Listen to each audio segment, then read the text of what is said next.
Hello all, welcome to the DKT Yeshwantrao Zone Polytechnic Insalgarji. In this series of video lecture, we are going through the subject management. In this particular lecture, we are going to cover the points completeness and feasibility of instructions, personal counseling, elaborating decisions, disciplinary standards from the chapter number 3, directing and controlling at supervisory level. The first point of this lecture is completeness and feasibility of instructions. A good work instruction should be define each step in the operation. Means if the supervisor give the instructions to the worker, then the instructions should be complete and feasible to the worker. म्हणजेच काय the जर supervisor वर्करना काहीतरी instruction देत असेल तर ते instruction कसे पाहिजेत की एकतर कंप्लीट पाहिजेत आणि दुसरी गोष्ट काय पाहिजे फिजिबल पाहिजे. मग चांगले इन्स्ट्रक्शन्स कसं देणार आहे सुपरवायझर वर्करना किंवा चांगले इन्स्ट्रक्शन कसे असणार आहेत ते म्हणजे फर्स्ट आहे define each step in the operation. म्हणजे सुपरवायझर समजा वर्करना इन्स्ट्रक्शन देणार आहे तर ते जे इन्स्ट्रक्शन असणार आहे त्यामध्ये ईच स्टेप असले पाहिजेत. म्हणजे प्रत्येक स्टेप त्यामध्ये इन्स्ट्रक्शनमध्ये असले पाहिजे. दुसरं जे पॉईंट आहे ते काय it should be specific about task. म्हणजे सुपरवायझर जे काही वर्करना काम सांगणार आहे किंवा इन्स्ट्रक्शन देणार आहे ते पर्टिक्युलरली त्या टास्कच्या रिलेटेड म्हणजे जे काम देणार आहे ते कामाच्या रिलेटेडच इन्स्ट्रक्शन असावेत. Next clearly describe the method to complete each task. म्हणजे जे इन्स्ट्रक्शन देणार आहे ते क्लिअर असले पाहिजेत. Next define the required tools and resources. म्हणजे इन्स्ट्रक्शन देत असताना त्यामध्ये जे टूल्स वापरणार आहेत किंवा जे मशीन्स वापरणार आहेत त्याचे इन्स्ट्रक्शन्स कंप्लीट असले पाहिजेत. It should be easily readable and understandable. म्हणजे काय जे इन्स्ट्रक्शन्स देणार आहे वर्कर ते काय असणार पाहिजेत अंडरस्टँडेबल म्हणजे समजण्यासारखे पाहिजेत आणि रिडेबल. समजा सुपरवायझरनं वर्करला रिटर्नमध्ये काय तर दिलं असेल तर ते काय पाहिजेत रिडेबल म्हणजे ते वाचल्यानंतर त्याला कळण्यासारखे. No additional instruction should be required. म्हणजे जर समजा एकदा इन्स्ट्रक्शन्स दिलेत तर ते इन्स्ट्रक्शन्स त्या वर्करला कळले पाहिजेत आणि त्याप्रमाणे तो काम केलं पाहिजे. ते सोडून आणि एक्स्ट्रा इन्स्ट्रक्शन त्याला द्यायची गरज नसणार आहे जर चांगलं इन्स्ट्रक्शन म्हणायचं झालं तर. Next point is it should be logical practical and technique base. आता लॉजिकलचा अर्थ काय फॉर एक्झाम्पल सुपरवायझरनं आता सुपरवायझरनं वर्करला सांगितलं की बाबा आज एवढे जॉब तयार करायचे आहेत. समजा जर दिवसाला 400 जॉब होत असतील आणि सुपरवायझरनं काय सांगितलं की नाही आता मला 800 जॉब पाहिजे दिवसाला. म्हणजे काय आलं इट इज नॉट लॉजिकल. म्हणजे हे याच्या पाठीमागे काय लॉजिकच नाही की 400चा 800 करायला लावतो. ठीक आहे. त्यानंतर practical it is not a practical म्हणजे practically it is not possible. आणि नेक्स्ट काय टेक्निक बेस. आता समजा मशिनरीची कॅपॅसिटी जर तेवढेच असेल मशीनची कॅपॅसिटी जर तेवढेच असेल की दिवसाला 400 जॉब तर त्यावरती मी 800 जॉब तयार करू शकत नाही. म्हणजे काय logical practical and technique base. म्हणजे इन्स्ट्रक्शन देणार आहे सुपरवायझर वर्करना ते काय पाहिजेत एकतर गोष्ट काय पाहिजे लॉजिकल पाहिजे. नेक्स्ट प्रॅक्टिकली पॉसिबल पाहिजे आणि त्यामुळे काय तर टेक्निकल नॉलेज पाहिजे किंवा टेक्निकल बेस पाहिजे. Next instruction should be given proper authority. म्हणजे सुपरवायझरनं समजा इन्स्ट्रक्शन वर्करला दिलं मग इन्स्ट्रक्शन देत असताना त्याला काहीतरी ऑथॉरिटी दिली पाहिजे की बाबा तू काय हा जॉब करायचा आहे. म्हणजे काय आलं की ती जॉबची सगळी जबाबदारी कुणाची झाली त्या वर्करची. जॉब तयार करायची सगळी जबाबदारी कुणाची झाली त्या वर्करची. ठीक आहे. एक कॉम्पोनंट मशीन करायचं आहे तर सुपरवायझर काय सांगणार हा कॉम्पोनंट मशीनिंग करायचा आहे म्हणजे त्याला काय दिलं सुपरवायझरने एक अथॉरिटी दिली. म्हणून काय म्हटलं instruction should be given proper authority. Next instruction should include safety and protective measures. The instruction should B presented in a user friendly format. Next is personal counselling. Counseling at workplace is a way of the organization to care about its employees. आता काउन्सिलिंगचा अर्थ काय counselling म्हणजे काय समजा वर्करला काय तर problem आहे किंवा वर्करला एक टेन्शन आहे ते टेन्शन रिमूव्ह करायचं काम करणं म्हणजे काय करणार आहे, काउन्सिलिंग. म्हणजे त्याच्यावरती बोलणं, म्हणजे सुपरवायझर काय करणार आहे, त्याच्यावरती बोलून त्याचं काय टेन्शन आहे किंवा त्याला काय स्ट्रेस आहे, कामाचं कुठल्या प्रकारचं स्ट्रेस आहे, ह्या सगळ्या गोष्टी जाणून घेऊन त्याच्यावरती सोल्युशन द्यायचं काम म्हणजे काय आलं, counselling. Counseling helps the employee to share and look at his problems from a new perspective. Supervisor is a counselor, mentor and advisor of the workers. म्हणजे सुपरवायझर काय करणार आहे, supervisor act as a counsellor, mentor and advisor of the workers. So supervisor plays the role of personal counselor for the worker for achieving objective and goal of the organization. म्हणजे personal काउन्सिलिंगमध्ये काय करणार आहे supervisor, त्या वर्करला कुठल्या प्रकारचं stress आहे, कुठल्या प्रकारचं टेन्शन आहे, ठीक आहे, हे सगळं जाणून घेऊन त्यावरती त्याला काय करणार आहे, एक सोल्युशन देणार आहे. म्हणजे ह्यामुळं काय होणार आहे की तो वर्कर व्यवस्थित काम करणार आहे आणि तो वर्कर जर व्यवस्थित काम केला ऑर्गनायझेशनमध्ये किंवा इंडस्ट्रीमध्ये, तर जे ऑर्गनायझेशनचे गोल आहेत ते अचीव करायला काहीसुद्धा प्रॉब्लेम नाही आहे. म्हणजे पर्सनल काउन्सिलिंग म्हणजे काय, पर्सनल काउन्सिलिंग म्हणजे काय, सुपरवायझर त्यांना वर्करना काय करणार आहे, गायडन्स करणार आहे, मोटिवेट करणार आहे bye personal counselling. Next is need for personal counselling. मग पर्सनल काउन्सिलिंगची गरज काय आहे. First, workload. आता वर्कलोड वाढला म्हणजे वर्करला काय होणार आहे, त्याचा त्रास चालू होणार आहे, ठीक आहे. म्हणजे ह्या गोष्टीमध्ये त्याला काउन्सिलिंगची गरज आहे. Deadlines pressure. आता डेडलाईन्स प्रेशर म्हणजे काय की सुपरवायझर काय करणार आहे वर्करना की 30 तारखेपर्यंत एवढे जॉब झाले पाहिजेत. म्हणजे 30 तारीख काय झाली त्यांची डेडलाईन. म्हणजे वर्करच्या डोक्यामध्ये ती कायम असणार आहे किंवा 30 तारखेवर मला ते काम कंप्लीट करायचं आहे, 30 तारखेपर्यंत काम कंप्लीट करायचं आहे. That is a deadline pressure, ठीक आहे. Next is responsibility and accountability. आता रिस्पॉन्सिबिलिटी आणि अकाउंटेबिलिटी म्हणजे काय, समजा सुपरवायझरनं वर्करला एक मशीन वापरण्यासाठी दिली, तर त्या मशीनची पूर्ण जबाबदारी कोणाला असणार आहे, वर्करची. समजा त्याला कुठल्या प्रकारचा प्रॉब्लेम झाला किंवा त्याची मोडतोड झाली, तर सगळी जबाबदारी कोणा असणार आहे, वर्करची. म्हणजे त्याचं पण एक टेन्शन असणार आहे की बाबा ह्या मशीनची सगळी रिस्पॉन्सिबिलिटी, ह्या मशीनला काय जरी झालं तर सगळी जबाबदारी काय असणार आहे, त्या वर्करची असणार आहे. ही एक त्यामध्ये त्यांच्यावरती वर्करवरती प्रेशर असणार आहे. Next, employee interpersonal relations. आता एम्प्लॉई इंटरपर्सनल रिलेशन्स म्हणजे काय की वर्करमध्ये जर समजा रिलेशनशिप चांगलं नसेल, ठीक आहे, किंवा वर्कर आणि सुपरवायझरमध्ये चांगलं रिलेशन नसेल, ते पण एक कारण असणार आहे की स्ट्रेस किंवा प्रेशर वाढायचं. Organisational culture. आता ऑर्गनायझेशन कल्चर मीन्स काय, एका इंडस्ट्रीमध्ये भरपूर स्ट्रिक्ट केलं जातं की टायमिंगप्रमाणे यायचं. टायमिंगप्रमाणे जर आलं नाही तर काय असणार आहे, त्यांना म्हणजे पगारामध्ये कमी देणं किंवा पगार कपात करणे, ह्या प्रकारच्या गोष्टी ज्या असतात ह्यामुळं पण काय असणार आहे, त्यांना स्ट्रेस असणार आहे. म्हणजे याला काय म्हणणार, organisational culture. Low confidence in job.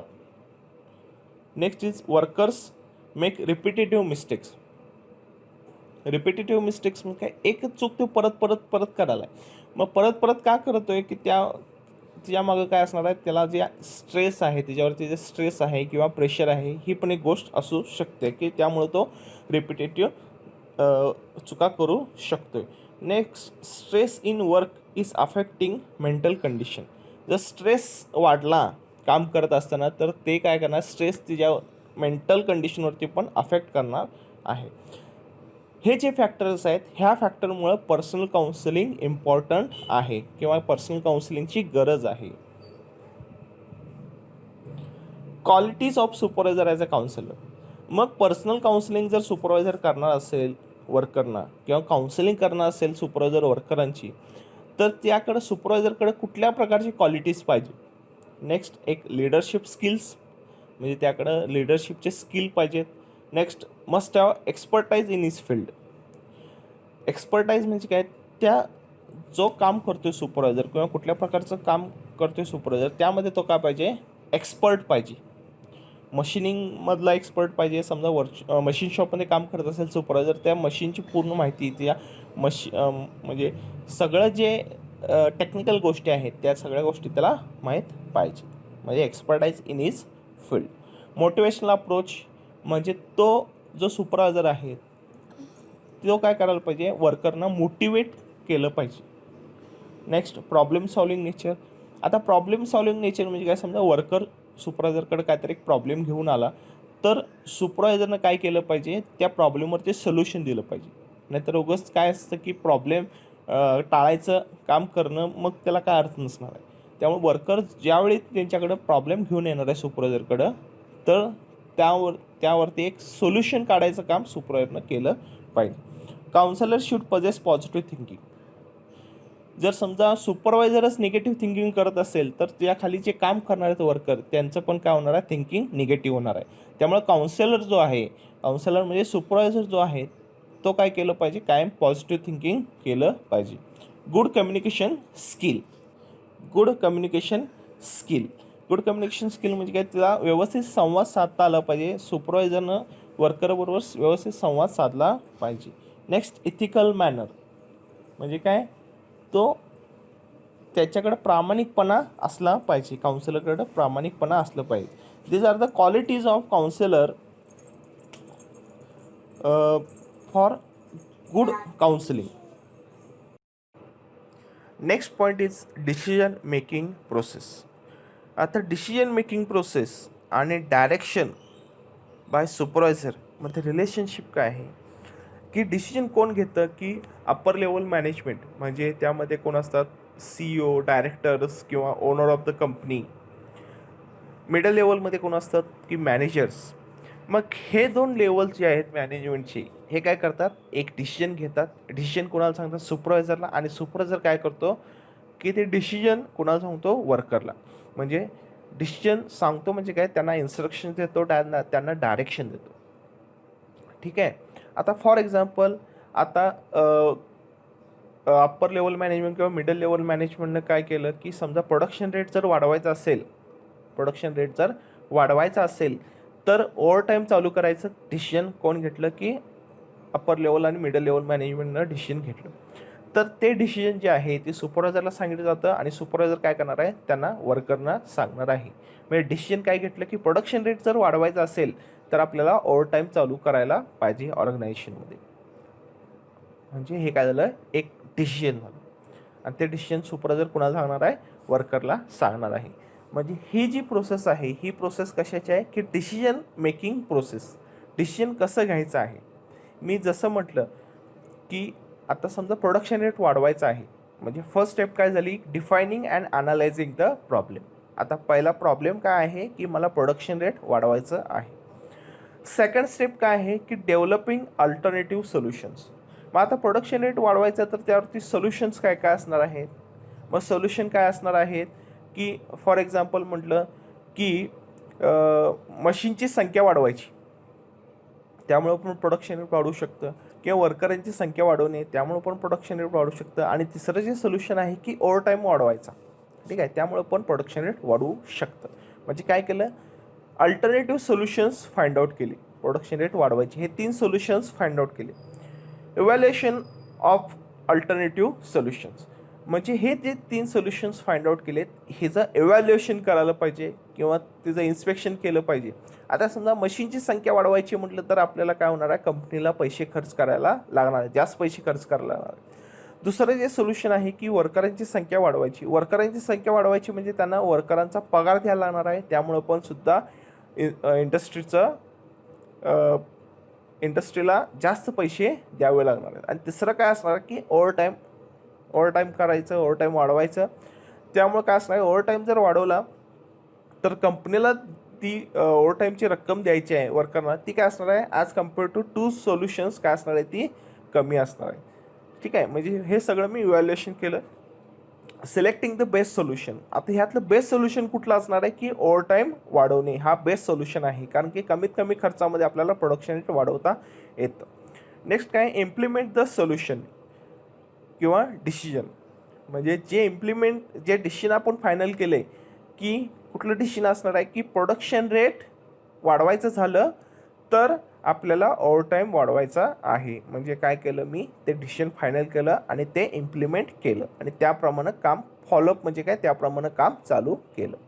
म्हणजे काय झालं की हे डिसिजन मेकिंग प्रोसेस म्हणजे किती स्टेप्स आहेत यामध्ये, 6 स्टेप आहेत. एक तर काय केलं की प्रॉब्लेम काय आहे, दुसरं काय केलं की त्यावरती सोल्युशन्स काय काय असणार आहेत, अल्टरनेटिव्ह सोल्युशन्स फाइंड आउट केले.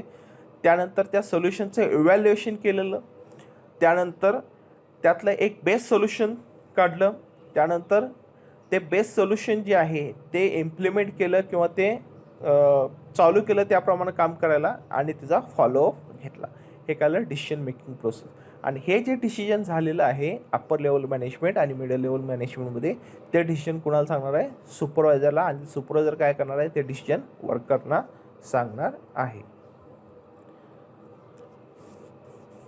मग आता वर्करला ज्यावेळी सांगणार आहे सुपरवायझर, तर त्यांना कळण्यासारखं, त्या वर्करनं कळण्यासारखं सुपरवायझरनं ते डिसिजन सांगितलं पाहिजे. त्यालाच काय म्हणणार, elaborating the decision. In many conditions, subordinates are unknown about decision taken by higher or middle management.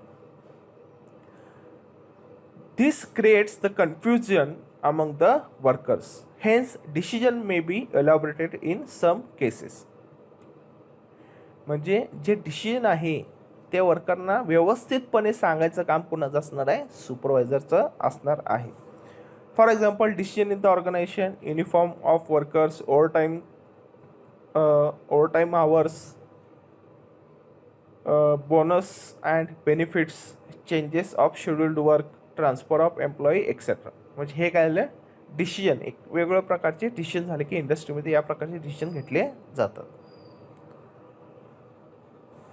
Need to elaborate decisions म्हणजे डिसिजन व्यवस्थित सांगायचं किंवा इलॅबोरेट करायचं काय गरज आहे. कारण की वर्कर काय असतात, एवढे वेल एज्युकेटेड नसतात किंवा त्यांचं क्वालिफिकेशन कमी असतं, त्यामुळे ते त्याप्रमाणे विचार करत असतात.